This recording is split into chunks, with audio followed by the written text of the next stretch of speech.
Salam, selamat kita bertemu kembali di dalam acara Sermon Today. Kita percaya dan kita yakin kalau kita ada hari ini hanya karena kemurahan Tuhan, hanya karena anugerah Tuhan bagi kita. Oleh sebab itu, kita harus bersyukur atas segala kebaikan Tuhan yang Tuhan sudah nyatakan pada kehidupan kita sampai hari ini. Hari ini kita belajar firman Tuhan tentang keadaan atau Tuhan bekerja dalam segala hal. Kita percaya kalau hari-hari ini banyak masalah, banyak tantangan, banyak pergumulan yang kita alami, tetapi di dalamnya Allah senantiasa hadir, Tuhan senantiasa hadir, karena Dia adalah Allah Immanuel yang menyertai kita dari waktu ke waktu. Oleh sebab itu, Bapak, Ibu, Saudara-saudara sekalian, mari kita lihat ayat firman Tuhan dari Roma 8 ayat 28 berkata demikian. Kita tahu sekarang bahwa Allah turut bekerja dalam segala sesuatu untuk mendatangkan kebaikan bagi mereka yang mengasihi Dia, yaitu bagi mereka yang terpanggil sesuai dengan rencana Allah. Ayat firman hari ini menyatakan kepada kita bahwa hidup kita manusia tidak terlepas dari pandangan Allah. Apapun yang kita alami, keadaan apapun kita hari-hari ini, Allah senantiasa hadir untuk menolong kita.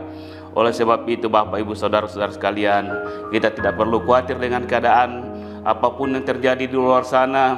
Ada badai-badai kehidupan, mungkin ada krisis, ada resesi, apapun itu. Tapi ayat firman Tuhan yang menguatkan kita hari ini bahwa Allah turut bekerja dalam segala hal untuk mendatangkan kebaikan bagi kita. Itulah yang menjadi kekuatan kita sebagai orang percaya kepada Yesus.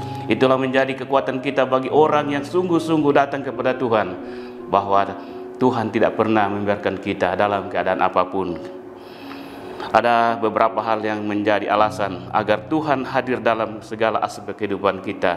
Yang pertama, bagi mereka yang mengasihi Dia.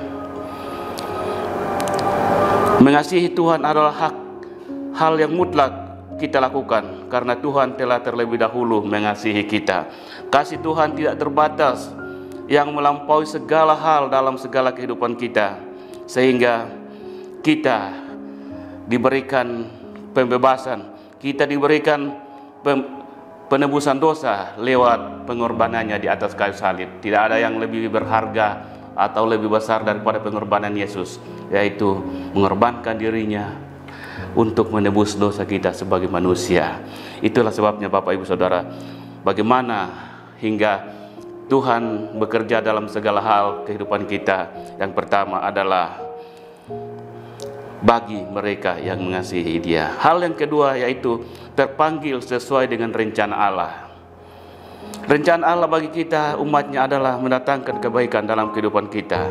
Oleh sebab itu, kita harus bersyukur kalau kita menjadi terpanggil dalam rencana Allah yang besar. Tidak semua orang menjadi orang yang terpanggil bagi rencana Allah. Hanya orang-orang yang percaya kepada Dia, hanya orang yang dikasihinya lah yang dilibatkan di dalam rencana besar Allah. Apa itu rencana besar Allah? Adalah menyelamatkan dunia ini, membebaskan kita dari dosa-dosa kita, dan memberikan kita kehidupan yang lebih baik, sehingga kita tidak perlu khawatir, kita tidak perlu takut dengan keadaan dunia ini, tapi kita berharap kepada Dia, karena Dia hadir, Dia ada senantiasa yang turut bekerja di dalam segala hal kehidupan kita. Itulah yang menjadi kekuatan kita, Bapak, Ibu, Saudara-saudara sekalian. Tidak ada hal yang lebih besar lagi daripada hal yang diberikan Tuhan kepada kita, pembebasan di dalam darahnya, oleh darahnya dan pengorbanannya di atas kayu salib yang sudah menebus kita, sehingga kita terbebas atau dibebaskan dari dosa-dosa kita. Kita ditebus oleh darahnya yang kudus, maka kita tidak perlu lagi khawatir. Bapak, Ibu, Saudara-saudara sekalian, firman Tuhan ini datang kepada kita sebagai jawaban dan sebagai kekuatan bagi kita semua, bahwa tidak perlu kita khawatir. Tidak ada hal yang lebih kita khawatirkan, karena Tuhan senantiasa berada atau ada bersama-sama dengan kita.